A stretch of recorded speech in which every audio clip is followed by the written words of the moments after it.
Hi friends, मैं CA Sunil Keswani आपके सामने आया हूं अपने नए चैप्टर के साथ। तो दोस्तों, आज हम आपके साथ एक चैप्टर डिस्कस कर रहे हैं जिसका नाम है ओवरहेड्स। जब हम इसको ओवरहेड्स की नाम से बात करते हैं तो बच्चे मुझे कहते हैं, क्या सर ये ओवरहेड्स होगा? अरे मैंने कहा नहीं नहीं दोस्तों, ये हम पूरी कोशिश करेंगे आपको कि आपके अंडर द हेड आए। हाँ, इन द हेड आए भाई साहब, ओवर द हेड नहीं होना चाहिए। ठीक है, चलिए, जोक्स अपार्ट, बट ये चैप्टर बहुत ही इंटरेस्टिंग है दोस्तों, बहुत ही मजेदार है। और मैं आपको एक बात बता दूं, सर ये बहुत ही आसान है। जी हां, अब मेरे पास कुछ बच्चे बोलते हैं सर ये तो बड़ा मुश्किल था, हमारे दोस्त कह रहे हैं बड़ा मुश्किल था। अरे मैंने कहा छोड़ो दोस्तों को, तुम मेरे से एक बार पढ़ो, देखो कितना आसान हो जाएगा। बस दोस्तों, आपको मेरे को एक प्रॉमिस करना है इस चैप्टर में। जैसे अभी तक के चैप्टर्स में आपने सब कुछ मेरे साथ कॉन्सेप्चुअली सीखा है, मेरे साथ आपने कोशिश करी है पार्टिसिपेट करने की। जब मैं आपको बोलूं कि आप समझो, सोचो, याद करो, दिमाग में पॉइंट लाओ, आपने सोचने की कोशिश करी और अपने आंसर एनालाइज करे, सेम तरीका आपको यहां भी करना है। दोस्तों, इस चैप्टर को शुरू में मैं आपके साथ पहले इसका पूरा बेसिक डिस्कस करूंगा। Why this chapter, what are the points we need to discuss, ये क्यों पढ़ते हैं, क्या लॉजिक्स हैं, क्या फंडा है। मैं आपके साथ आज के सेशन में प्राइमरीली आपके सारे बेसिक्स को क्लियर करूंगा। उसके बाद अगर आज मौका मिला तो डेफिनेटली इसी सेशन में हम आपके साथ क्वेश्चन भी करेंगे, वरना क्वेश्चन सब नेक्स्ट सेशन में रखेंगे। उम्मीद है आज हम एक आध क्वेश्चन तो जरूर कर लेंगे आपके साथ, सो दैट आपको इस चैप्टर के पूरे कॉन्सेप्ट अच्छे से क्लियर होने के बाद एक क्वेश्चन की प्रैक्टिस भी साथ में मिल जाए। दोस्तों, मैंने जैसा बोला ये चैप्टर बहुत ही मजेदार है। सिर्फ आपको एक दो बातों का ध्यान रखना है। वो क्या? आपको मेरी एक एक पॉइंट को ध्यान से सुनना है, कॉन्सेप्ट पे फोकस करना है। अगर आपको किसी भी पॉइंट पे कोई भी दिक्कत आए तो बिना सोचे समझे फटाफट से मुझे व्हाट्सएप करके अपना डाउट पूछ लेना है, ताकि आपको आपके डाउट्स का इमीडिएटली रेजोल्यूशन मिल जाए और आपको आगे की क्लासेस में कहीं भी कोई समझने में दिक्कत ना हो। ठीक है दोस्तों, तो बस ये वादा मुझे छोटा सा आपसे चाहिए और मैं फिर अपने चैप्टर को कर दूंगा स्टार्ट। ठीक है, चलिए। So I hope you are with me for this chapter to sail through this chapter with an most interesting manner। जी हां, हम इसको बहुत ही बढ़िया इंटरेस्टिंग तरीके से सारे लाइव प्रैक्टिकल एग्जांपल के साथ आपके डिस्कस करेंगे। ठीक है, तो चलिए दोस्तों, मैं हो जाता हूं पार्शियल स्क्रीन पर एज यूजुअल, जो अभी तक आप देखते आए हैं, और उसके बाद हम आपके साथ अपने क्वेश्चंस को कर देंगे स्टार्ट। ठीक है, चलो, here we go for our partial screen part. लो जी, मैं हो गया हूं पार्शियल स्क्रीन पर। तो दोस्तों, आइए मैं एक एक करके आपको समझाता हूं। बस मेरी एक छोटी सी रिक्वेस्ट और है, अभी आप कॉपी नहीं करेंगे, क्योंकि कई बार बच्चे मैंने देखा है जब साथ साथ कॉपी कर रहे होते हैं। आई ऑब्जर्व, मैंने बच्चों से बात करी है वीडियो क्लासेस के बाद, तो बच्चे कहते हैं, तो मैंने कहा भाई पहले इस टॉपिक में आप मेरे कॉन्सेप्ट समझ लेना, मैं आपको सब कुछ नोट डाउन करवाऊंगा, मैं आपको बताऊंगा। ओके, अब आप मेरे साथ साथ लिख लो या वीडियो को पॉज करके लिख लो, जो भी केस होगा, बट फिलहाल के लिए आप मेरे साथ सिर्फ कॉन्सेप्ट पे फोकस करेंगे। ऑलराइट, चलो, so let us begin with our topic. तो दोस्तों देखो, जैसा कि मैंने बोला, हमारा जो चैप्टर है उसका नाम क्या है? सर, हमारे चैप्टर का नाम है ओवरहेड्स। सर, ये ओवरहेड्स होता क्या है, पहले तो ये डिस्कस कर लेते हैं। मैंने कहा देखो, मैंने आपके साथ जो पहले चैप्टर्स पढ़े थे, basic introduction, cost sheet, material, labour, हमने सब कुछ पढ़ा।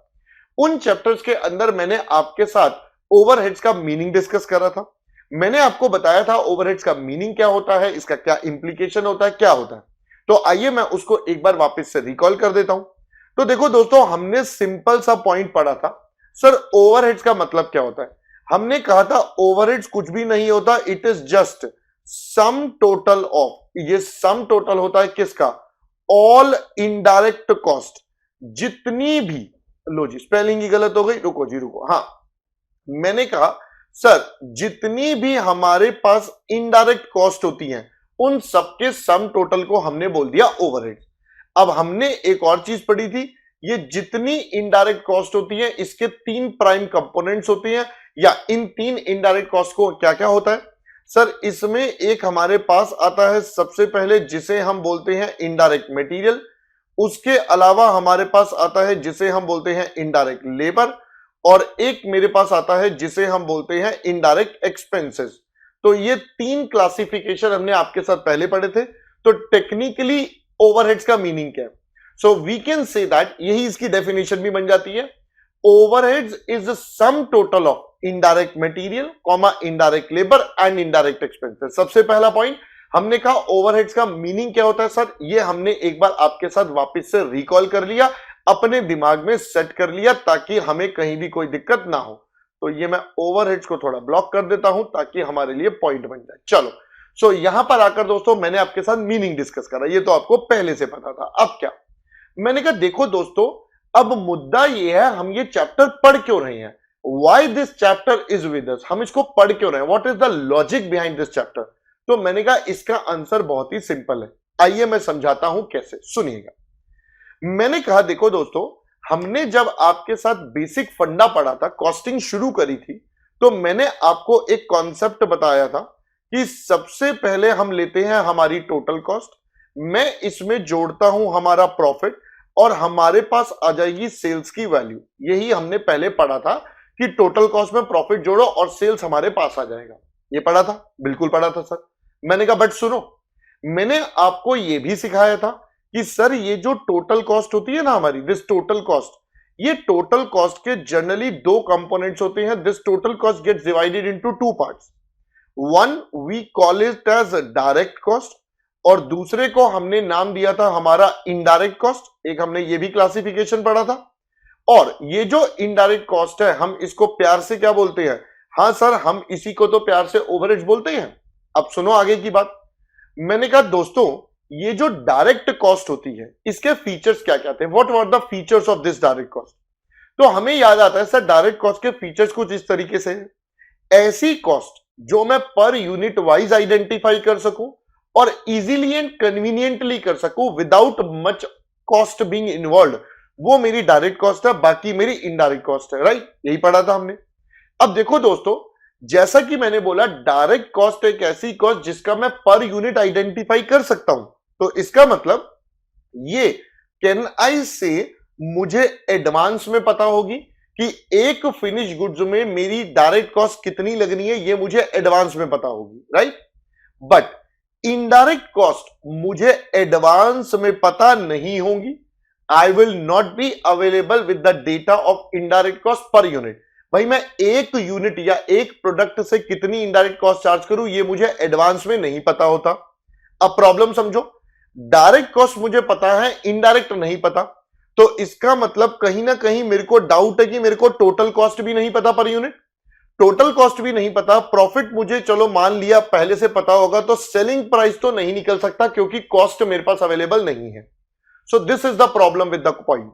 बेटा मैं इस पूरी प्रॉब्लम को आपको एक लाइव एग्जांपल से समझाता हूं ताकि आपको मेरी बात बिल्कुल क्लियर हो जाए, आपको बिल्कुल कॉन्सेप्ट समझ में आ जाए, ठीक है। चलो सुनो, आप मेरे को बताओ बेटा, एक बात बताओ, हमने आपको पेन ड्राइव क्लासेस दी या गूगल ड्राइव से लिया, आपने जिस भी मोड से ली, डजंट मैटर, हमने आपको क्लासेस प्रोवाइड करी, ठीक है। अब सुनना जरा, जब मैंने आपको क्लासेस दी, हमारे ऑफिस से आपके पास, ज्ञान गुरुकुल से आपके पास क्लास आई, तो जब आपने क्लास के लिए पहले कॉल करा या आपने हमारी वेबसाइट विजिट करी या मोबाइल ऐप विजिट करी, आपने सबसे पहले हमारी क्लास का क्या देखा, आपने देखा कि कॉस्टिंग की क्लास कौन पढ़ा रहा है, उन टीचर्स के फीडबैक क्या है, उनका रिजल्ट्स क्या है, उनके पास्ट में रिकॉर्ड्स क्या रहे हैं, उनके फीडबैक कैसे हैं, कितने आवर्स की क्लासेस है, एक्सेट्रा एक्सेट्रा। आपने सारी चीजें देखी, आपने कंपेयर करा, and lastly you also checked one of the important aspect, that is the price.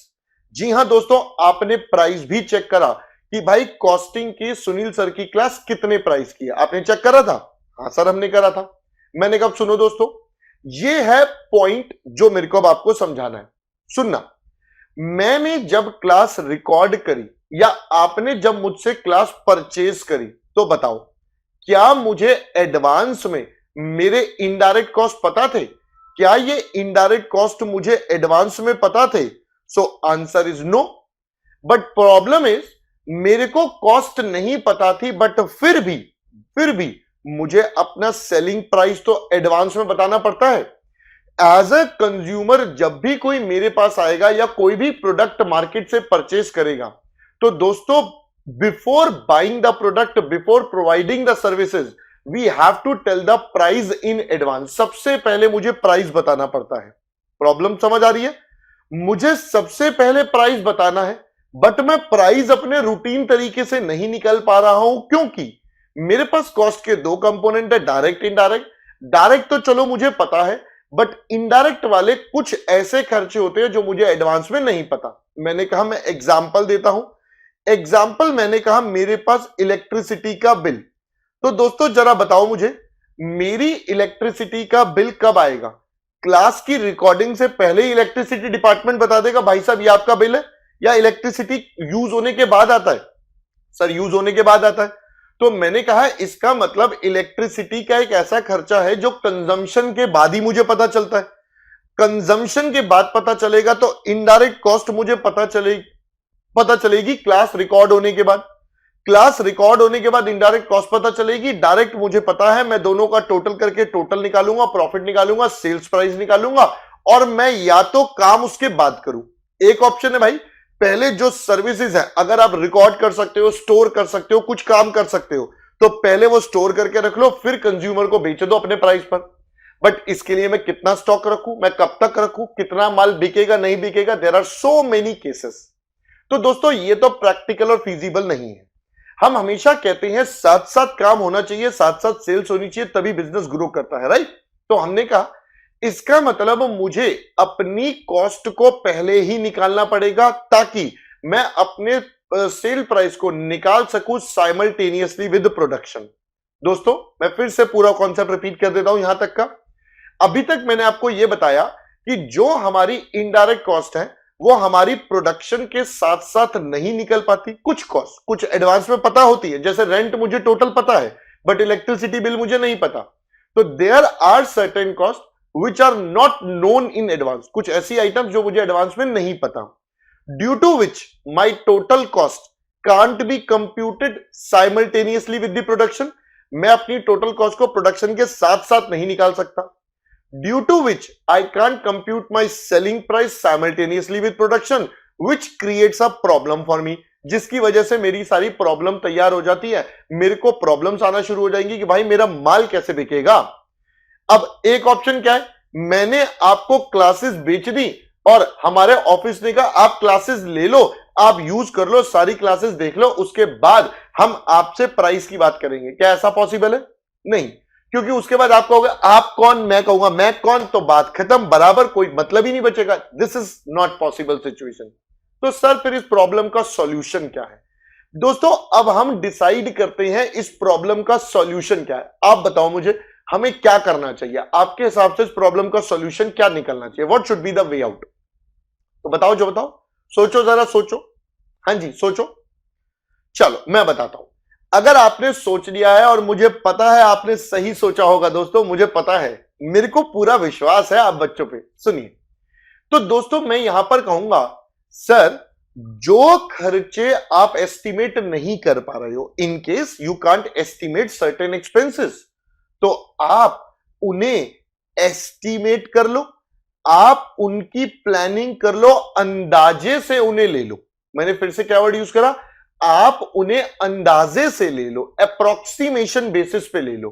भाई हम कह रहे हैं अंदाजे से ले लो, मैं नहीं कह रहा एक्चुअल आपको मिलेगा, बट आप ये बिजनेस करते हो, आपको अपनी सारी डिटेल्स पता है, आपने कुछ वर्किंग करी होगी, जो भी आपका बेसिस है, चाहे पास्ट ट्रेंड वाला है या जो भी आपका एस्टिमेशन है, आपके पास कुछ तो कुछ बेसिस होगा। उस बेसिस पर आप अंदाजे से अपनी कॉस्ट जोड़ दो, अंदाजे से जोड़ दो, हम नहीं कह रहे एग्जैक्ट जोड़ो, अंदाजे से आप जोड़ दो। अब देखो क्या होगा, मैंने अंदाजे से अपनी इनडायरेक्ट कॉस्ट जोड़ी, जो जो मुझे नहीं पता थी मैंने एक अप्रोक्सीमेशन कर लिया। डायरेक्ट कॉस्ट मुझे पता थी, इसके बेस पर आई have my total cost. Now मेरा प्रॉफिट जोड़ के I can compute my selling price. Now selling price can be computed simultaneously with production. तो मेरी प्रॉब्लम यहां पर हो गई सॉल्व। दोस्तों मेरी प्रॉब्लम यहां पर एक ही थी, क्या? मेरी प्रॉब्लम थी कि I was not able to compute the selling price due to non availability of cost simultaneously with production. तो हमने कहा भाई जो जो नहीं मिल रहा उसको अंदाजे से ले लो, काम खत्म, आपका भी काम खत्म, हमारा भी खत्म। मैंने कहा बात तो आपकी ठीक है। तो बेटा सबसे पहले हम क्या कर रहे हैं, सबसे पहले जो जो ओवरहेड्स हमें नहीं पता एडवांस में, हम उनका एस्टिमेशन करेंगे। We will apply them, we will estimate them on certain basis. अब वो बेसिस क्या होगा बेटा, वो company to company, case to case vary करेगा। There is no fixed guidelines कि भाई साहब इस बेस पर काम करना है। हर कंपनी का अलग एस्टिमेशन है, हर कंपनी अपने अलग तरीके से यूजेज के हिसाब से उसको प्रिडिक्ट करेगी। Got it? तो बेटा ये सबसे पहला स्टेप हुआ। बट अभी इसके अंदर और प्रॉब्लम्स भी हैं। क्या प्रॉब्लम्स है, आइए मैं अब आपको समझाता हूं पूरा एक एग्जाम्पल देकर। ठीक है, अब मैं आपके साथ एक पूरा डिटेल्ड एग्जाम्पल क्रिएट करने वाला हूं, जिससे हम ये पूरा कॉन्सेप्ट और डिटेल में लेकर चलते हैं। सबसे पहले मैंने कहा हमने क्या करा है, estimation. This was step number 1। तो आइए अब आप मेरी थोड़ी सी करना हेल्प। ठीक है, क्या हेल्प सर बताओ हमें। आम तो आपके साथ रेडी है। मैंने कहा सुनो, आप देखते जाओ, अभी आप सारी बातें मेरे को आंसर करोगे। सुनो, मैंने कहा एक कंपनी है, कौन सी कंपनी, ज्ञान गुरुकुल। जी हां, हम ज्ञान गुरुकुल की बातें करते हैं आपसे। तो मैंने कहा ज्ञान गुरुकुल जो कंपनी है, हमारी कंपनी जसप्रीत सर की। हां, तो हमने कहा सर हम ना अपनी कॉस्ट निकालते हैं। किसके लिए? मैंने कहा हम ये डिसाइड करना चाहते हैं कि बच्चों की फीस क्या रखे। What should be the price we should charge from the students, right? उसके लिए मुझे क्या निकालनी पड़ेगी सर? मुझे निकालनी पड़ेगी कॉस्ट। मैंने कहा बिल्कुल ठीक बात है, फिर मैं जोड़ूंगा प्रॉफिट। अरे नहीं, हम आप बच्चों से थोड़ी प्रॉफिट लेते हैं, बहुत नॉमिनल सा, नाम मात्र का लेते हैं। अरे क्या बताएं आपको, बस यही तो हमारा वर्क है। हम चाहते हैं आप बच्चे ग्रो करें, तो हम बहुत नॉमिनल सा प्रॉफिट लेते हैं। अरे सच में, मजाक समझ रहे हो तुम सारे नालायक। चलो हम थोड़ा सा प्रॉफिट जोड़ते हैं और हम अपनी सेल्स वैल्यू आप बच्चों के लिए कोट कर देते हैं। ठीक है भाई, चलो अब कैसे निकालेंगे। मैंने कहा देखो डायरेक्ट कॉस्ट तो मुझे पता है। डायरेक्ट कॉस्ट बोले तो मैंने कहा देखो मेरी क्लासेस है तो my cost is a direct cost, Jaspreet sir की क्लासेस है तो जसप्रीत सर की cost is a direct cost. इस तरीके से जिस टीचर की जो क्लास है उनकी वो डायरेक्ट कॉस्ट है। तो हम डायरेक्ट कॉस्ट की अभी बात नहीं कर रहे, मैं आपसे बात करूंगा सारी ओवरहेड्स की। ठीक है, तो मैं और जसप्रीत सर बैठे और आप बच्चे मान लो हमारे साथ हो, तो आप मुझे बताओ हम एस्टिमेट करते हैं सबसे पहले ओवरहेड्स। तो मैं बना लेता हूं statement of overheads. Let us prepare कि हमारे पास ओवरहेड्स हैं तो कौन कौन से ओवरहेड्स हैं। ठीक है, आप मेरी हेल्प करना। चलो आप सोचो जरा, मैं कुछ कुछ एग्जांपल आपको देता हूं। मैंने कहा देखो सर हमारे यहां अभी अभी बात कर रहे थे हम इलेक्ट्रिसिटी का, तो एक खर्चा तो इलेक्ट्रिसिटी का है, इसका कितना अमाउंट होगा ये मैंने एस्टिमेट कर लिया। मैंने अपने बेसिस पर, कुछ भी बेसिस पर एस्टिमेट कर लिया जो भी अमाउंट है। और सोचो, मैंने कहा सर इसके अलावा हमारा जो स्टूडियो और ऑफिस है उसका रेंट हो गया पूरा का पूरा, जहां से सारा सिस्टम ऑपरेट होता है उसका रेंट हो गया। और सोचो, अब आप में से कुछ बच्चे कह रहे सर स्टाफ की सैलरी। मैंने कहा हां जी बिल्कुल सही बात है, हमारे यहां जो स्टाफ है उसकी सैलरी है वो भी आएगी, बिल्कुल ठीक बात है।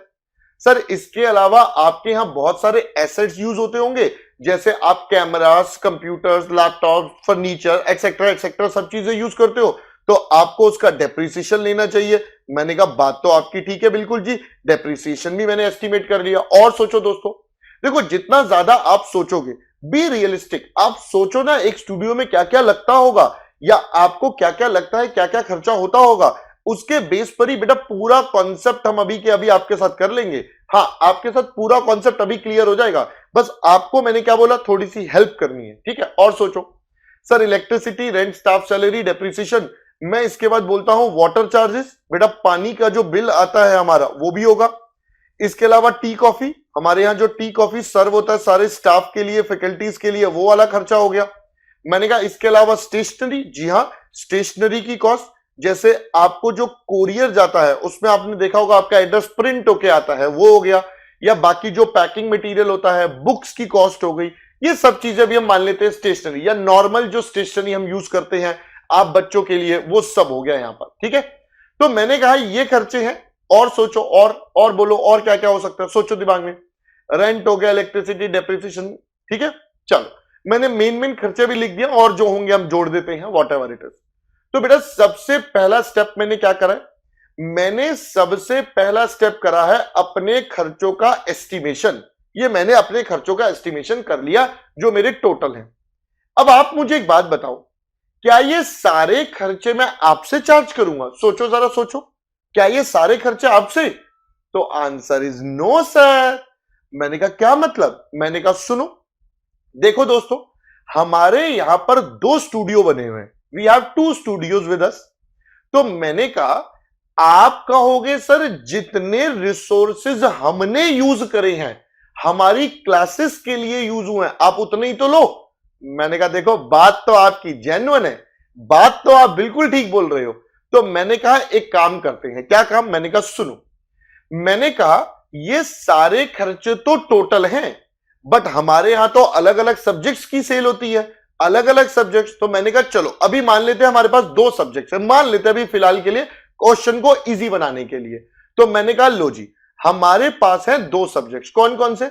मैंने कहा एक है टैक्स का सब्जेक्ट और एक है costing, cost and management accounting. है तो हमारे पास बहुत सारे, एफएम भी है, इको भी है, लॉ भी है, सारे सब्जेक्ट्स हैं। बट हमने कहा चलो अभी ब्रॉडली मान लेते हैं 2 सब्जेक्ट्स प्राइम हो गए, टैक्स और कॉस्ट एंड मैनेजमेंट अकाउंटिंग। ये 2 सब्जेक्ट हो गए जो हम बेचते हैं। अब सोचो दोस्तों, इसके अलावा हमारा एक और डिपार्टमेंट है जिसको मैं बोलता हूं ऑफिस। बेटा वो भी तो खर्चा है हमारे लिए, हम उसका भी तो खर्चा करते हैं, उसमें भी स्टाफ काम करता है। आपके लिए पूरा स्टाफ काम करता है, आपकी सारी टेक्निकल प्रॉब्लम रिजॉल्व करता है, जो ट्रांसपोर्टेशन कोरियर ये सब काम करता है, आपकी सेल्स पे फोकस करता है, सारी चीजें मैनेज करता है। So there is office as well.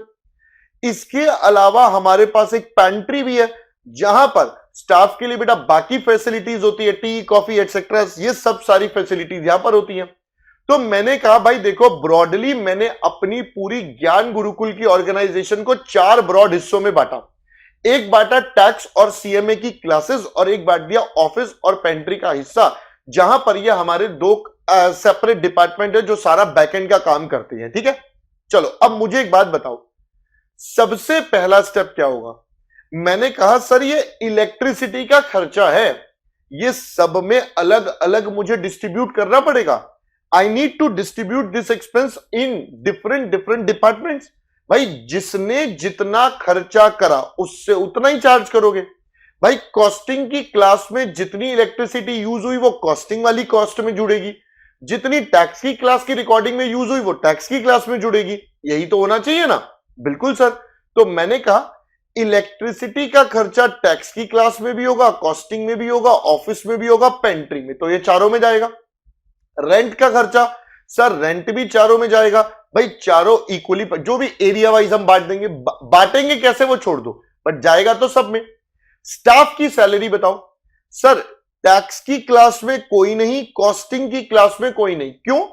अब बच्चे पूछते सर आपकी कॉस्ट। मैंने कहा भाई मैं तो डायरेक्ट कॉस्ट हूं, मैं तो डायरेक्ट हूं, मैं ओवरहेड्स नहीं हूं, मैं तो डायरेक्ट कॉस्ट हूं। सो मैं तो यहां आऊंगा ही नहीं, मैं ओवरहेड्स हूं। ठीक है, ओ सॉरी मैं डायरेक्ट कॉस्ट हूं, ओवरहेड्स नहीं हूं। तो मैंने कहा यह है स्टाफ। स्टाफ मतलब बेटा सपोर्ट स्टाफ। तो सपोर्ट स्टाफ ऑफिस में होगा और पेंट्री में, यहां पर तो नहीं होगा। डेप्रिसिएशन सब जगह लगेगा भाई साहब। मैंने कहा लो जी सब जगह लगा देते हैं। वाटर चार्जेस की अगर हम बात करें तो भाई देखो टैक्स की क्लास में नहीं, कॉस्टिंग में नहीं, ऑफिस में नहीं, पेंट्री में। देखो हम ये आइडेंटिफाई कर रहे हैं अभी जो खर्चा जिसकी वजह से हो रहा उस पर चार्ज करो। अभी हम ये नहीं कह रहे, अब बच्चे मुझसे कहते हैं सर पानी तो सारे पिएंगे, जसप्रीत सर भी पिएंगे, आप भी पियोगे, ऑफिस वाले भी पिएंगे। मैंने कहा बात तो आपकी ठीक है। मैंने कहा बट दोस्तों समझो, मैं यहां पर लिखना चाह रहा हूं जो खर्चा जिस डिपार्टमेंट से पहले उसमें चार्ज करो, बाद में अभी इसके अंदर और डिटेलिंग आपको सिखाऊंगा। सो थोड़ा सा वेट करो, अभी आपको सब कुछ समझ आ जाएगा। Got it? चलो टी कॉफी बताओ। मैंने कहा सर टी कॉफी सिर्फ एंड सिर्फ पेंट्री में होगा खर्चा, ऑल्दो ये खर्चा सबके लिए होगा, उसको बाद में देखेंगे। स्टेशनरी, मैंने कहा भाई देखो स्टेशनरी टैक्स की क्लास में नहीं, कॉस्टिंग में नहीं। क्यों? क्योंकि हम तो सब डिजिटल यूज करते हैं, कुछ भी आपके पास फिजिकल यहां पे पेन पेंसिल कुछ नहीं यूज होता, जो भी यूज होता है वो ऑफिस में होता है। तो ऑफिस में स्टेशनरी यूज होगी, पेंट्री में नहीं होगी। तो देखो दोस्तों हमारे पास जितने ब्रॉड एक खर्चे थे मैंने उन सबको अलग अलग डिपार्टमेंट वाइज बांट दिया। अब मैं क्या करूं? मैंने कहा सुनो, here comes our next step. मैंने कहा अब मैं कर लूंगा इनको टोटल। दोस्तों जी हां, लेट्स मेक अ टोटल। तो जैसे ही मैं कर दूंगा इनका टोटल, तो देखो मेरे पास क्या आ जाएगा सर, मेरे पास आ जाएंगे हमारे एस्टिमेटेड ओवरहेड्स अलग अलग डिपार्टमेंट वाइज। ये 4 डिपार्टमेंट वाइज हमारे पास ओवरहेड्स आ गए। भाई हर डिपार्टमेंट का इतना इतना एक्सपेंस हुआ है। पहला पॉइंट तो यह है, यहां तक समझने वाला। अब आता हूं मैं नेक्स्ट एरिया पर, नेक्स्ट मुद्दे पर आता हूं जो मैं आपके साथ डिस्कस करूंगा। सुनना बेटा, एक बात बताओ, आप बच्चे जब हमसे क्लासेस लेते हो या आपने ली है, आपने जो फीस पे करी, आपने लेट सपोज अभी कॉस्टिंग की क्लास देख रहे हो तो आपने कॉस्टिंग की क्लास ली है, तो आपने कॉस्टिंग की फीस पे करी। ऐसे ही आपने टैक्स की क्लास ली तो उसकी फीस पे करी, राइट? हाँ सर, बात तो आपकी ठीक है, हमने तो टैक्स सब्जेक्ट वाइज अपनी क्लास ली और सब्जेक्ट वाइज उसकी पेमेंट कर दी। मैंने कहा बिल्कुल ठीक बोल रहे हो आप। मैंने कहा बट सुनो भाई, ये ऑफिस और पेंट्री जो है, इनका रोल क्या है? What is the role of these two department? बेटा हर डिपार्टमेंट इंपॉर्टेंट है, बिना एक डिपार्टमेंट के काम नहीं चल सकता। एक भी डिपार्टमेंट कट हो जाएगा तो काम हैम्पर हो जाएगा। मैंने कहा डिपार्टमेंट सारे जरूरी है, बट ये जो दो डिपार्टमेंट है इनके बदले कोई डायरेक्ट रेवेन्यू नहीं मिलता। डायरेक्ट रेवेन्यू किस किस के बदले मिल रहा है मुझे? मेरे को डायरेक्ट रेवेन्यू मिल रहा है टैक्स और कॉस्टिंग की क्लासेस के बदले। बट ये जो दो डिपार्टमेंट है ये बहुत इंपॉर्टेंट रोल प्ले कर रहे हैं। क्या रोल प्ले कर रहे हैं?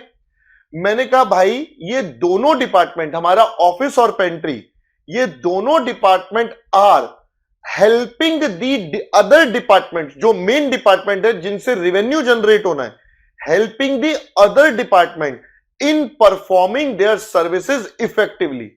जी हां दोस्तों, ये जो दो डिपार्टमेंट है ये बाकी डिपार्टमेंट्स को हेल्प कर रही है कि भाई आप अपना काम अच्छे से कर पाओ, कहीं भी आपको कोई दिक्कत ना आए। कहीं कोई दिक्कत आएगी तो we are there with you to resolve all the problems, right? बात समझ आई?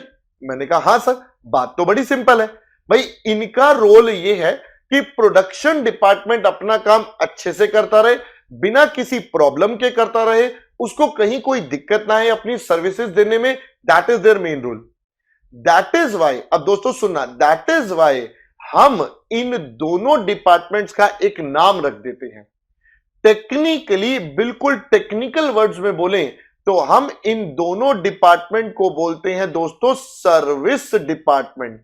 ये दोनों डिपार्टमेंट का नाम हम रख देते हैं service department. These two department जो आर प्रोवाइडिंग सपोर्ट सर्विसेज, जो सपोर्ट सर्विसेज प्रोवाइड कर रहे हैं, इनको हम बोलते हैं सर्विस डिपार्टमेंट टेक्निकल वर्ड्स में। जबकि जो अदर टू डिपार्टमेंट्स है, कौन से? मैंने कहा अदर टू कौन से वाले भाई? अदर टू बोले तो जो रेवेन्यू जनरेटिंग डिपार्टमेंट है। जी हां दोस्तों, मैंने वर्ड यूज करा है रेवेन्यू जनरेटिंग, जिसके बदले मुझे पैसे मिलने हैं, वो है टैक्स और सीएमए। दोस्तों इनको हमने टेक्निकल नाम दिया है, हम इन्हें बोलते हैं प्रोडक्शन डिपार्टमेंट। तो लो जी, मैंने आपको दो टेक्निकल वर्ड्स अभी अभी एक्सप्लेन करे। पहला टेक्निकल वर्ड है हमारे पास प्रोडक्शन डिपार्टमेंट, दूसरा टेक्निकल वर्ड आया सर्विस डिपार्टमेंट। तो अगर हम इसको डिफाइन करें, अभी सब कुछ लिखवाऊंगा, आप पैनिक मत लो, सब कुछ लिखवाऊंगा, पहले समझ लो। तो production department are those which are involved in actual production of goods. Service department are those which are not involved in production but they assist the production department in performing their services. Service department का role सिर्फ इतना है कि उन्होंने help करनी है production department को कि वो अपना काम बहुत ही अच्छे तरीके से मैनेज कर पाए, कहीं भी उनको दिक्कत ना हो अपनी सर्विसेज देने में या प्रोडक्शन करने में। Got it? सो ये है दोस्तों सबसे पहला पॉइंट। अब आते हैं नेक्स्ट पॉइंट पर। सुनो, आप मुझे बताओ, मैं बार बार एक वर्ड बोल रहा हूं, रेवेन्यू जनरेटिंग डिपार्टमेंट, मतलब ये जो टैक्स और सीएमए जो दो डिपार्टमेंट हैं भाई, रेवेन्यू तो इनकी क्लासेस बेच के ही आना है। तो ऑफिस और पेंट्री से कोई रेवेन्यू नहीं आता। तो रेवेन्यू नहीं आता मतलब, मैंने कहा देखो अल्टीमेटली ये प्रोडक्शन के लिए काम कर रहे हैं और इनके बदले मुझे कोई स्पेसिफिकली पैसे भी नहीं देगा। मैं किसी को ये नहीं बोलूंगा देखो यार ऑफिस वालों ने ना आपका टेक्निकल सपोर्ट करा था तो आप उसके लिए अलग से पैसे दे दो, नहीं, कोई भी नहीं देगा। तो हमने कहा इसका मतलब, मैंने कहा भाई देखो इसका मतलब ये है शॉर्ट में कि इसकी कॉस्ट, ये जो दोनों डिपार्टमेंट है, दोनों सर्विस डिपार्टमेंट है, इनका जो भी बर्डन है वो सारा burden will be borne by the production department only. सोचो दोस्तों, इनका जो भी बर्डन है, whatever the cost they have, whatever expenses they have, इनका सारा का सारा burden has to be borne by the production department. सोच के देखो, इनका सारा burden will be borne by only and only production department. Got it? बात समझ आ गई? क्यों सर? क्यों लॉजिकल है ना? लॉजिकल इसलिए क्योंकि ये काम इनके लिए कर रहे हैं, इनके बदले कोई रेवेन्यू जनरेट नहीं हो रहा। तो मैंने कहा कोई बात नहीं सर, अब इसका मतलब मैं क्या करूंगा, मैं अब कॉस्ट ऑफ ऑफिस को कर दूंगा डिस्ट्रीब्यूट। ऑफिस की जितनी कॉस्ट है हम उसे डिस्ट्रीब्यूट कर देंगे। तो मैंने कहा यहां से कर दो माइनस। ये डिस्ट्रीब्यूट किस केस में हो जाएगी सर? हमारे प्रोडक्शन डिपार्टमेंट्स में चार्ज कर लेंगे। जो भी बेसिस होगा that is a separate thing, वो बेसिस यहां पर चार्ज हो जाएगा। सिमिलरली जो हमारी पेंट्री की कॉस्ट है तो वो भी हम चार्ज कर देंगे हमारे प्रोडक्शन डिपार्टमेंट से। यहां पर हो जाएगा दोस्तों नील। अगर मैं अब इसका कर दूं टोटल, अब मैं इसका कर दूंगा total, so once I do the total, तो देखो मेरे पास क्या आ जाएगा सर? मेरे पास ना डिपार्टमेंट वाइज ओवरहेड्स आ जाएंगे। मतलब मैंने कहा यहां पर आ जाएंगे मेरे पास एस्टिमेटेड ओवरहेड्स जो कंपनी ने प्लान करे थे। सर्विस डिपार्टमेंट के ओवरहेड्स आएंगे नील दोस्तों। जी हां दोस्तों, सर्विस डिपार्टमेंट के ओवरहेड्स वुड बी नील। और लॉजिक भी है, क्यों? मैंने कहा भाई इनसे कोई रिवेन्यू नहीं आना तो इनसे कोई कॉस्ट भी नहीं लेनी। इनकी कॉस्ट अल्टीमेटली जाएगी प्रोडक्शन वालों के पास, क्योंकि ये काम तो उन्हीं के लिए कर रहे हैं। सारा का सारा काम प्रोडक्शन के लिए कर रहे हैं तो पैसे भी उन्हीं से ही लेंगे, कस्टमर से थोड़ी लेंगे। सो दैट इज द कॉन्सेप्ट। अब आप सोचो, जो आपका पहले डाउट था, मैंने कहा वाटर चार्जेस सारे डिपार्टमेंट में होना चाहिए। अब देखो बेटा, मैंने कहा पहले देखो खर्चा कौन से डिपार्टमेंट में हो रहा है, which department it is being done, तो वो था पेंट्री। ऐसे करके पेंट्री में जितने खर्चे थे वो टोटल हुए और बाद में डिस्ट्रीब्यूट हो गए इन अ सर्टेन स्पेसिफिक रेशियो। जो भी होगा वो बात की बात है। तो मैंने कहा ये बाद में डिस्ट्रीब्यूट होगा, तो पहले तो ओरिजिनल डिपार्टमेंट ढूंढो जिसके लिए खर्चा हो रहा है और उसके बाद इसे लास्ट में डिस्ट्रीब्यूट कर दो। क्या आपको बात समझ आई? सोचो सोचो सोचो। आई होप दोस्तों आपको यहां तक का स्टेप बिल्कुल क्लियर होना चाहिए, लॉजिकली क्लियर होना चाहिए कि हमने ये क्या करा है, कैसे करा है। ठीक है, चलिए। सो अब मैं बढ़ता हूं आगे नेक्स्ट स्टेप पर। दोस्तों ये तो मैंने निकाले हैं अभी ओवरहेड्स, बट रुको, मेरे को तो दो प्रॉब्लम थी। सबसे पहला क्या था, ये तो एस्टिमेट ही नहीं हो पा रहे थे, हमें पता ही नहीं थे कितने हैं। तो मैंने कहा अमाउंट कितना, वो हमने प्रॉब्लम रिजॉल्व कर ली, अंदाजे से वैल्यू ली, उसको डिपार्टमेंट वाइज बांट लिया, सब कुछ कर लिया। बट मेरे को तो जो सेल्स निकालनी है वो सेलिंग प्राइस निकालना है 1 यूनिट का। जी हां दोस्तों, मुझे तो 1 यूनिट का सेलिंग प्राइस निकालना है।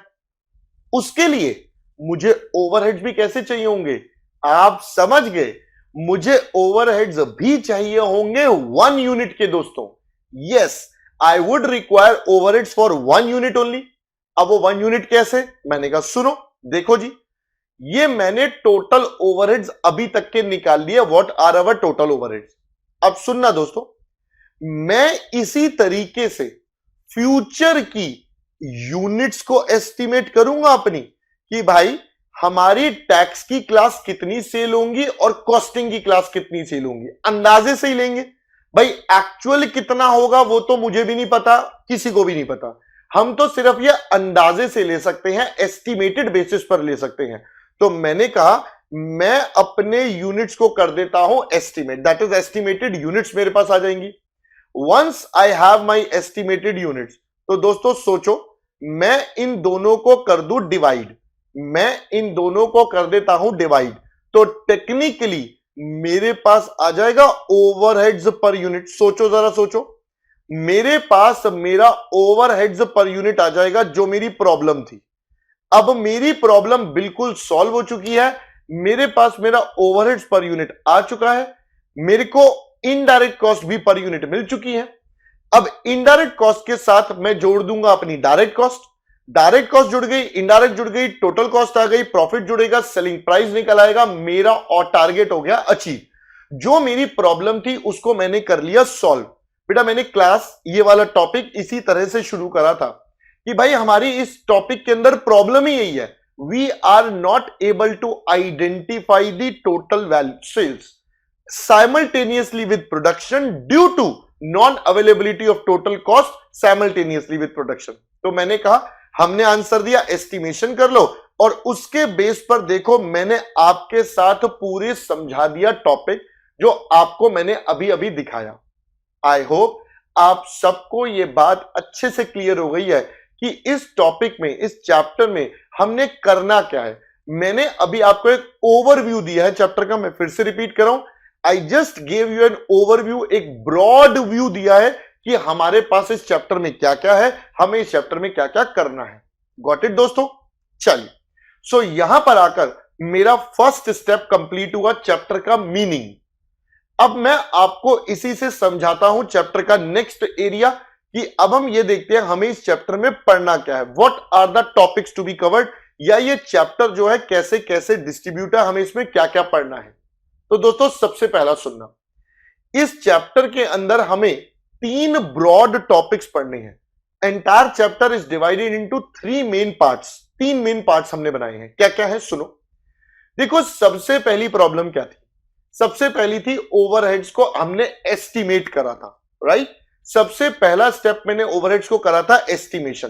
तो मैंने कहा तो फर्स्ट स्टेप और first part of the chapter जो हमें पढ़ना है that is called estimation.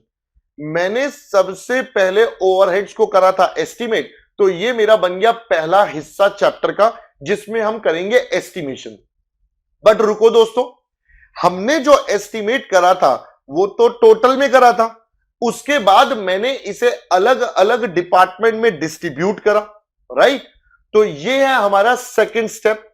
Estimation के साथ साथ मुझे करना पड़ता है डिस्ट्रीब्यूशन, ताकि मैं डिपार्टमेंट वाइज कैलकुलेशन कर सकूं कि पर डिपार्टमेंट वाइज कितने कितने ओवरहेड्स आएंगे, राइट दोस्तों। सो मैंने कहा ये जो डिस्ट्रीब्यूशन का पार्ट है मैं दोस्तों इसको एस्टिमेशन के साथ ही लिखता हूं। तो ये मेरे चैप्टर का बन गया सबसे पहला हिस्सा, जहां पर हमने देखा एस्टिमेशन एंड डिस्ट्रीब्यूशन, और हम इसको अभी डिटेल में आपके साथ करेंगे। अभी मैंने एक ओवरव्यू दिया है अभी तक जो पढ़ाया। तो दोस्तों ये है चैप्टर का पार्ट नंबर 1, हिस्सा नंबर 1 जो हम आपके साथ पढ़ेंगे। अब आते हैं नेक्स्ट स्टेज पर। देखो जरा नेक्स्ट स्टेज क्या हुआ। मैंने कहा मैंने ओवरहेड्स को कर लिया एस्टिमेट आपके सामने, फिर उसके बाद मैंने यूनिट्स को भी एस्टिमेट करा और इनके बेस पर ओवरहेड्स पर यूनिट निकाला। ये ओवरहेड्स पर यूनिट क्या, मैंने कहा दोस्तों overheads per unit is nothing. जी हां, आप सही सोच रहे हैं, अगर सोच पा रहे हैं तो दोस्तों ये है रिकवरी रेट। रिकवरी रेट क्या था ये मैंने आपको कॉस्ट शीट वाले चैप्टर में पढ़ाया था। बेटा रिकवरी रेट का मैंने आपको ब्रीफ दिया था कॉस्ट शीट वाले चैप्टर में, वही मैं यहां पर यूज करूंगा। हमें ओवरहेड्स अपने कस्टमर से चार्ज करने हैं, तो कोई ना कोई एक बेसिस लेंगे अंदाजे वाला। तो ये अंदाजे वाले ओवरहेड्स, अंदाजे वाले यूनिट्स और अंदाजे वाला एक यूनिट का ओवरहेड्स। तो ये जो निकाला हमने overheads per unit, this is technically called as recovery rate की कैलकुलेशन या कैलकुलेशन ऑफ रिकवरी रेट। तो वो बन जाएगा बेटा हमारे चैप्टर का सेकंड हिस्सा। पहला चैप्टर एस्टिमेशन एंड डिस्ट्रीब्यूशन तक कंप्लीट हुआ, डिपार्टमेंट वाइज हमने ओवरहेड्स निकाल दिए। ये देखिए मैंने डिपार्टमेंट वाइज अपने ओवरहेड्स निकाल दिए। यहां पर पहला पार्ट कंप्लीट होता है। इसके बाद सेकंड पार्ट कब शुरू होगा, जब हम रिकवरी रेट निकालेंगे। So that is called recovery rate calculation. लो जी, ये मेरा बन जाएगा second part of the chapter जो मैं आपके साथ डिस्कस करूंगा। तो चैप्टर के 2 पार्ट्स मैंने आपको बता दिए हैं, पहला है एस्टिमेशन डिस्ट्रीब्यूशन, दूसरा है रिकवरी रेट की कैलकुलेशन। अब क्या, मैंने कहा लो जी अब आते हैं तीसरे पार्ट पर। ये क्या है, ध्यान से सुनना दोस्तों। तीसरा पार्ट मैंने कहा एक बात बताओ, हमने अभी तक इस चैप्टर में जो भी करा सब कुछ एस्टिमेशन से करा, सब कुछ अंदाजे से करा है। हमने ओवरहेड्स को भी एस्टिमेट कर लिया, भाई साहब अंदाजे से ले लो इतने होंगे, यूनिट्स को भी एस्टिमेट कर लिया। अब बताओ क्या यह जरूरी है कि at the end of the period, जब टाइम पीरियड खत्म होगा, जो मैंने अंदाजा सोचा था वो एग्जैक्टली एक्चुअल के बराबर हो? सोच के देखो, जो मैंने सोचा था, जो मैंने एस्टिमेट करा था, जो मैंने प्लान करा था वो एक्चुअल के बराबर हो, क्या ये हमेशा जरूरी है? सोच के बताओ। सो answer is yes, it may be. हम कह रहे हैं जरूरी नहीं है हर बार बराबर होगा, बट हो सकता है बराबर हो। हम सोच रहे हैं ना कि बराबर नहीं होगा, हो सकता है बराबर भी हो, इट कुड बी एनीवे, कम भी हो सकता है, ज्यादा भी हो सकता है, बराबर भी हो सकता है। तो यहां से आता है बेटा तीसरा टॉपिक। हमने कहा सर दोस्तों, हमने जो ओवरहेड्स एस्टिमेट करे थे, हम उनको कंपेयर करेंगे देन विद अवर एक्चुअल्स। हमने जो प्लानिंग करी थी, अब हम उसको अपने एक्चुअल से कंपेयर करेंगे। Once we do the comparison between the कौन कौन से एस्टिमेटेड वर्सेस एक्चुअल, तो वहां पर कम या ज्यादा निकल कर आएगा। तो उसको कैसे ट्रीट करना है, उसकी कैलकुलेशन कैसे करनी है, उसको बुक्स ऑफ अकाउंट्स में कैसे रिप्रेजेंट करना है, यह बन जाएगा हमारे चैप्टर का थर्ड हिस्सा। जी हां दोस्तों, तो थर्ड हिस्सा इस चैप्टर का हमारे पास आएगा अंडर और over recovery of overheads. Under और ओवर रिकवरी ऑफ ओवरहेड्स। तो मेरे पास मेरा पूरा जो टॉपिक है दोस्तों, वो 3 पार्ट्स में डिवाइड होगा। जी हां दोस्तों, मेरा पूरा chapter is distributed in these 3 parts. ये 3 पार्ट्स हैं जिसमें मेरा पूरा चैप्टर चलेगा। तो चैप्टर के 3 ब्रॉड हिस्से हैं, एस्टिमेशन एंड डिस्ट्रीब्यूशन, फिर रिकवरी रेट कंप्यूटेशन, और लास्ट स्टेप होगा अंडर और ओवर रिकवरी की कंप्यूटेशन, राइट। सो ये है बेटा पूरे चैप्टर का एक ब्रीफ, जो मैंने आपको समझाया कि हमें इस पूरे चैप्टर में करना क्या क्या है, राइट। तो मैंने आपको बिल्कुल एक रियल लाइफ एग्जांपल लिया और उसके थ्रू ये पूरा कॉन्सेप्ट आपको एक्सप्लेन करा कि भाई इसमें क्या है, कैसे मतलब है, कैसे कैलकुलेशन है, क्या है। ऑलराइट, चल। So with this we complete your first level of overheads, जहां पर आपको एक ब्रीफ इंट्रोडक्शन दिया है। अब मैंने कहा मैं बढ़ूंगा आगे। जी हां दोस्तों, अब मैंने जो आपको वादा करा था, हम एक एक करके इन टॉपिक्स को लिखेंगे, समझेंगे और फिर काम करेंगे, ठीक है। तो चलिए अब हम करते हैं। अब आप मेरी एक हेल्प कर दीजिए बस छोटी सी। सबसे पहले आप अपनी नोटबुक निकाल लीजिए। जी हां, निकाल लीजिए नोटबुक, वीडियो को पॉज करिए, नोटबुक निकालिए।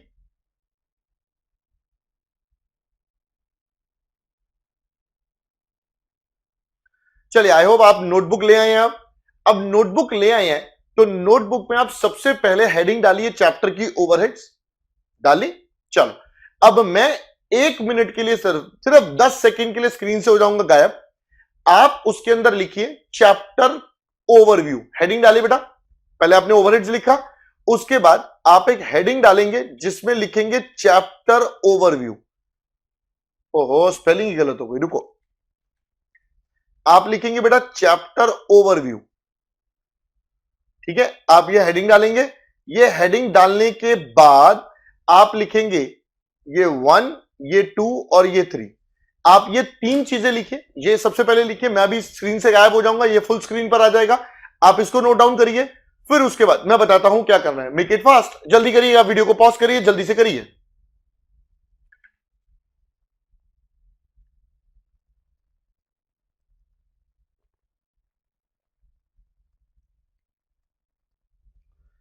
सो फ्रेंड्स, आई होप आपने यहां तक का पार्ट कॉपी कर लिया होगा। मैं आ गया हूं वापस आपके सामने।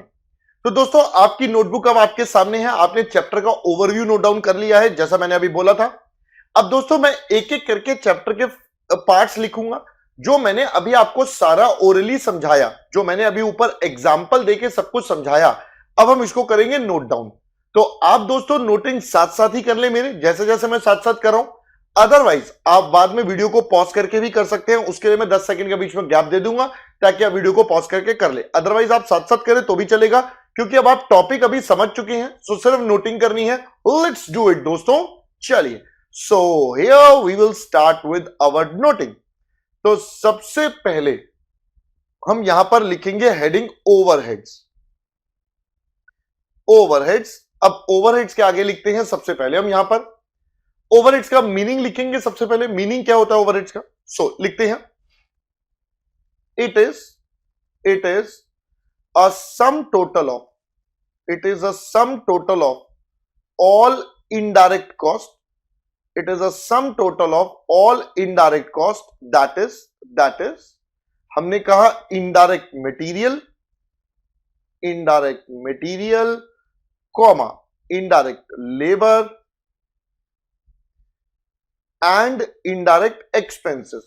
तो इन तीनों के टोटल को हम बोल देंगे हमारा ओवरहेड्स। लीजिए ये हमारे पास तीनों वर्ड्स आ गए। सबसे पहला ये पार्ट कंप्लीट हो गया।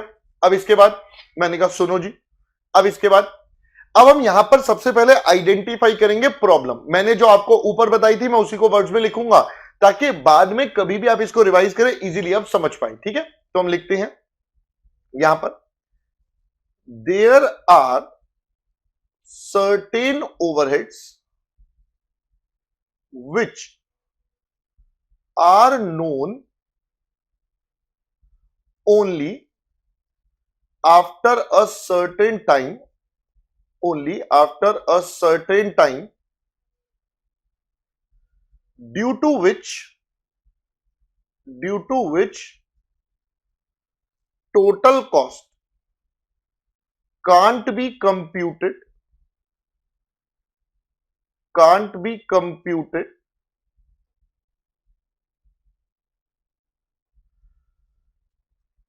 simultaneously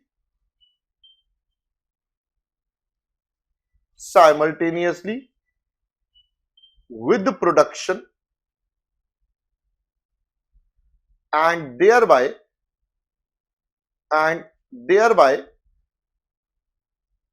selling price can't be computed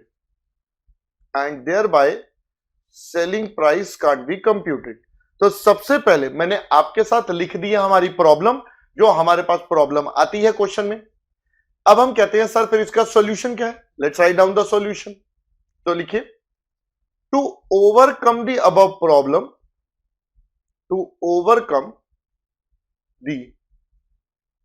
problem, comma such overheads, वही वाले ओवरहेड्स जो हमने ऊपर रेफर करे हैं, such overheads are estimated in advance, such overheads are estimated in advance and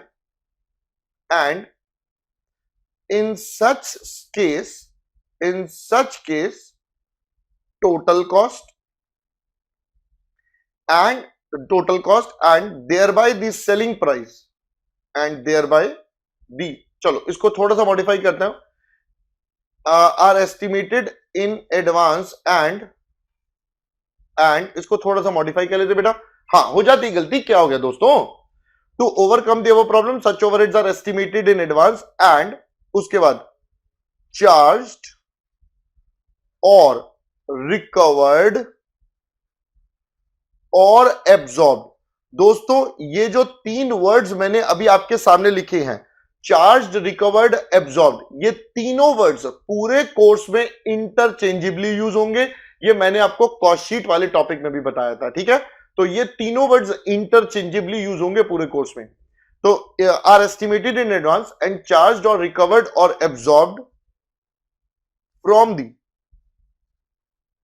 product being manufactured और services being provided ये हो जाएगा हमारे पास। thus in this case इस केस में क्या होगा? thus in this case cost, या इसको ऐसे लिख देते total cost. thus in this case total cost and thereby the selling price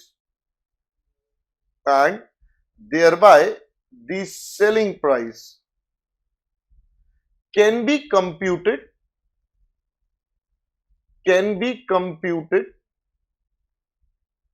simultaneously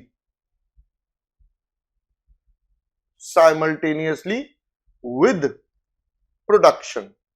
लो जी, मैंने सबसे पहले आपके साथ लिखी प्रॉब्लम।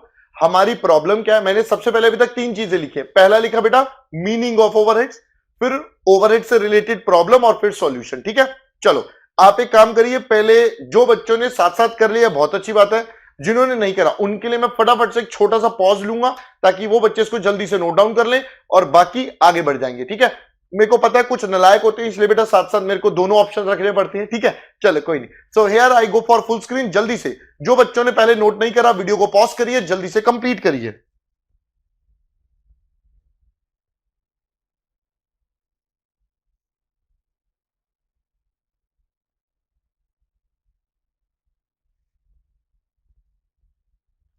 आई होप दोस्तों यहां तक आपने कर लिया होगा। सो मैं कर देता हूं इसको scroll down. So here we go to the next one. जल्दी से नोट डाउन कर लीजिए प्लीज।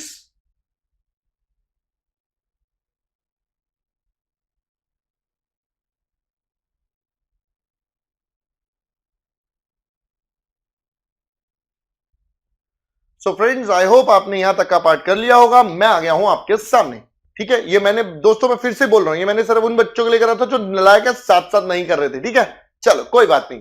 चलो दोस्तों अब हम बढ़ते हैं आगे। मैंने इसके बाद यहां तक तो होगी प्रॉब्लम और उसका सॉल्यूशन। इसके बाद आप याद करो हमने पूरा का पूरा एग्जाम्पल बनाया था। वापस से याद दिलाता हूं, देखो मैंने ये एग्जाम्पल बनाया था। इस एग्जाम्पल में मैंने आपको दो टर्मिनोलॉजी दिखाई थी, एक प्रोडक्शन डिपार्टमेंट और एक सर्विस डिपार्टमेंट। तो आइए अब हम इनके बारे में नोटिंग करते हैं, लीजिए। So here we will start with, सबसे पहले हम लिखते हैं हमारे प्रोडक्शन डिपार्टमेंट के बारे में। So let's talk about our production department. ये कौन से होते हैं सर, इनका क्या रोल है? मैंने कहा लो जी बड़ा ही सिंपल है। प्रोडक्शन डिपार्टमेंट वो थे जो एक्चुअली गुड्स की मैन्युफैक्चरिंग में इन्वॉल्व है। Those department which are actually involve in manufacturing of the goods. तो मैंने कहा यही हम लिखेंगे, तो लिखे these are the department, these are the departments which are involved in actual production of goods,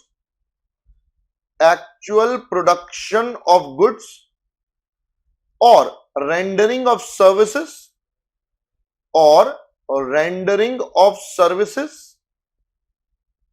using. क्या यूज करते हैं? देखो दोस्तों ये सारे रिसोर्सेज यूज करते हैं, ऑर्गेनाइजेशन के जितने रिसोर्सेज है तभी तो काम करते हैं। यूजिंग वेरियस रिसोर्सेज, जो भी हमारे पास रिसोर्सेज हैं ऑर्गेनाइजेशन के, सबका यूज कर ये काम करते हैं, ठीक है। मैं यहां पर आपके लिए लिख देता हूं ताकि आपको बाद में याद रहे। एग्जाम्पल मैंने यहां पर एग्जाम्पल दिया था टैक्स एंड कॉस्टिंग की क्लासेस, ठीक है। तो यहां पर लिख देते हैं टैक्स एंड CMA क्लासेस। आपको याद आ जाएगा बात के लिए कि क्या था इसका मतलब, ठीक है दोस्तों।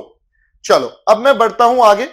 इसके बाद हमने एक और कैटेगरी देखी थी जिसका नाम था हमारा सर्विस डिपार्टमेंट। मैंने आपके साथ डिस्कस करा था सर्विस डिपार्टमेंट। आई होप दोस्त आप मेरे साथ साथ कॉपी कर रहे हैं। आपकी बार नहीं कर रहे हैं तो भाई लास्ट में छोटी सी एक बार 10 सेकंड के लिए और होल्ड कर दूंगा ताकि आप कर लें। चलो सर्विस डिपार्टमेंट कौन है? चलो ये कौन है sir? These are the departments, ये ऐसे डिपार्टमेंट्स हैं which are not directly, which are not involve in production of goods. भाई ये इन्वॉल्व नहीं है प्रोडक्शन ऑफ गुड्स और सर्विसेज में, प्रोडक्शन ऑफ गुड्स और रेंडरिंग ऑफ सर्विसेज, ये इन कामों में इन्वॉल्व नहीं है। बट इनका काम क्या है? But they assist the production departments, ये अपने प्रोडक्शन डिपार्टमेंट्स को हेल्प कर रहे हैं। They assist the production departments in performing their services,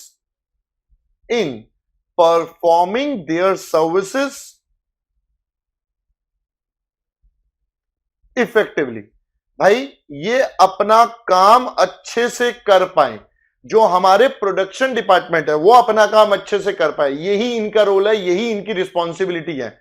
इनकी जिम्मेदारी यही है कि वो अपना काम अच्छे से कर लें, इनका ऑब्जेक्टिव यही है। एग्जाम्पल मैंने बताया ऑफिस एंड पेंट्री ऑफ ज्ञान गुरुकुल।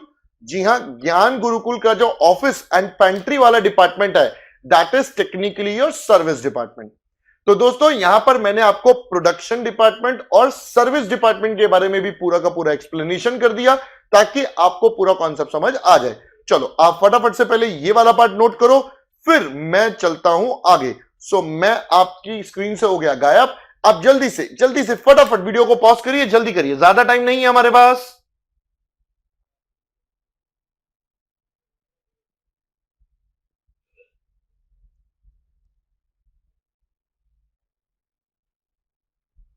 आई होप दोस्तों आपने यहां तक का पार्ट कर लिया है। So here it is to the scroll down, जल्दी से इसको भी नोट डाउन कर लीजिए, make it fast.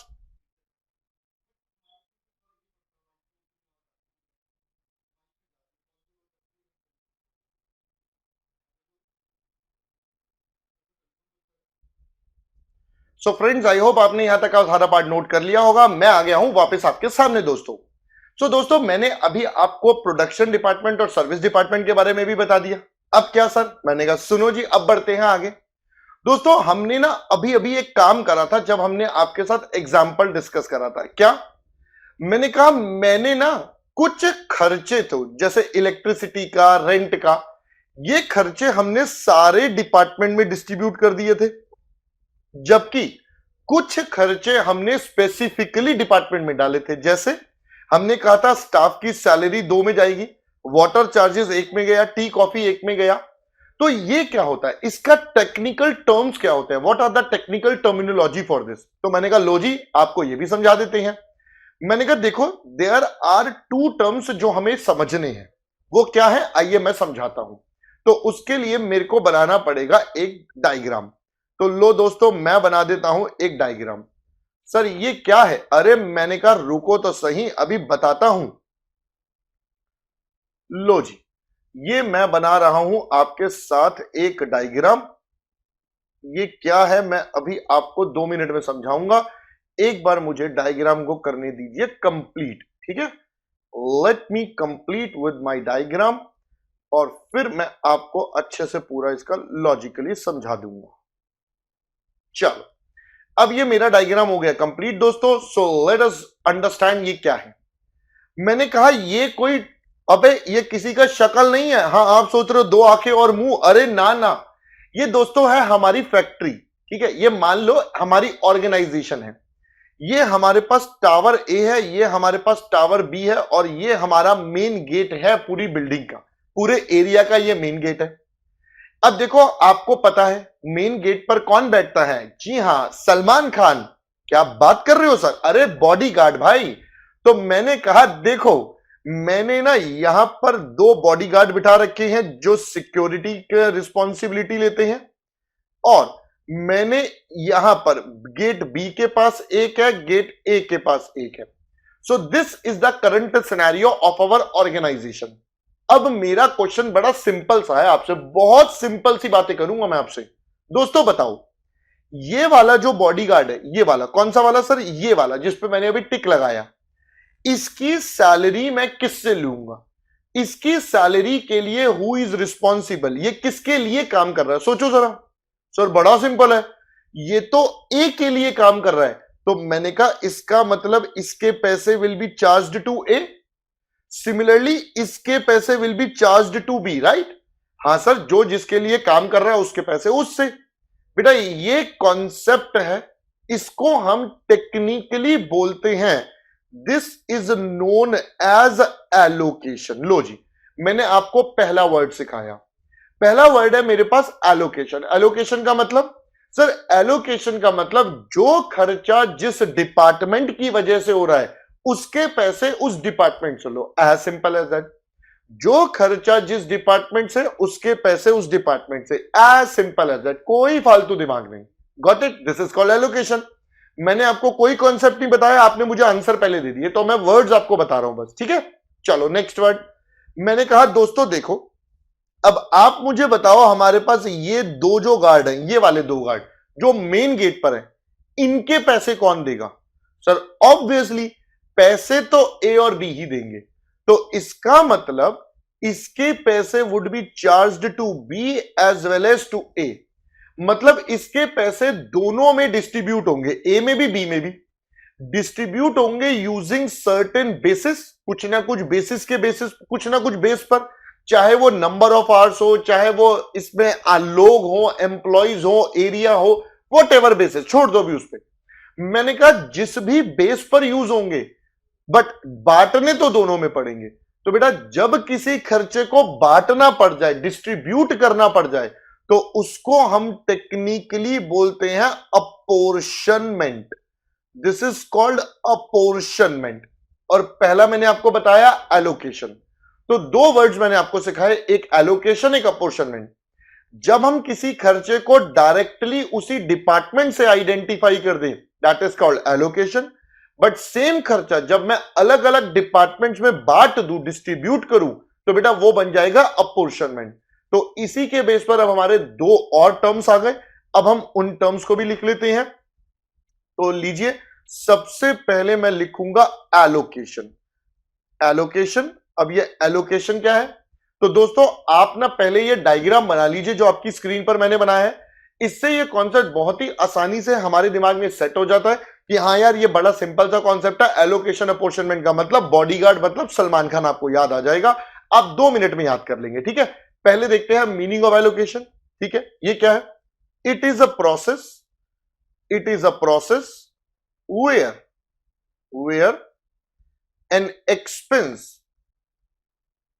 Is charged, is charge, हम एक एक्सपेंस को कर देंगे charge to a particular department, to a particular department due to which, due to which it was being incurred, जिसकी वजह से वो इनकर हुआ।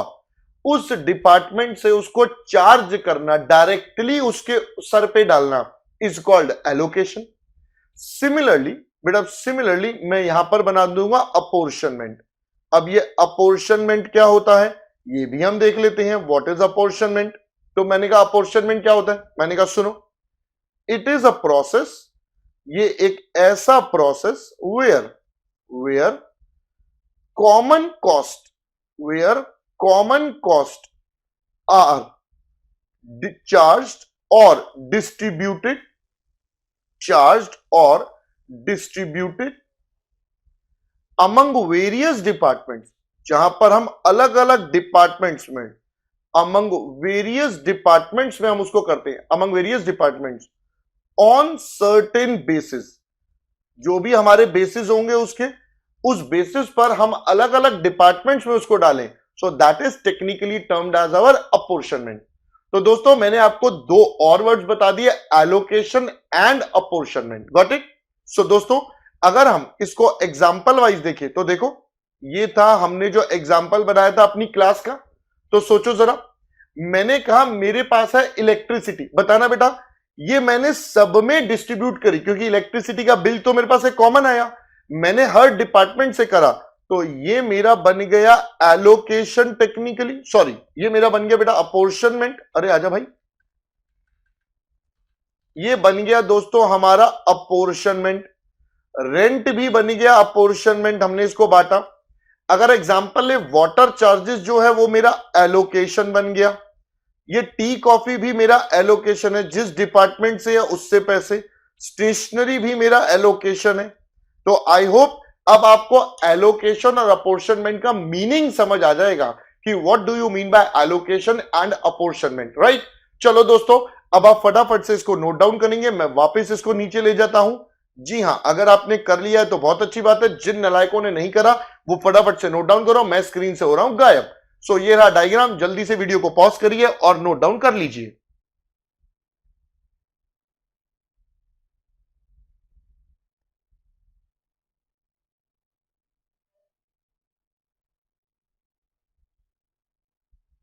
सो आई होप दोस्तों यहां तक आपने कर लिया होगा। Here it is to the next one, जल्दी से इसको भी नोट डाउन कर लीजिए, काम खत्म।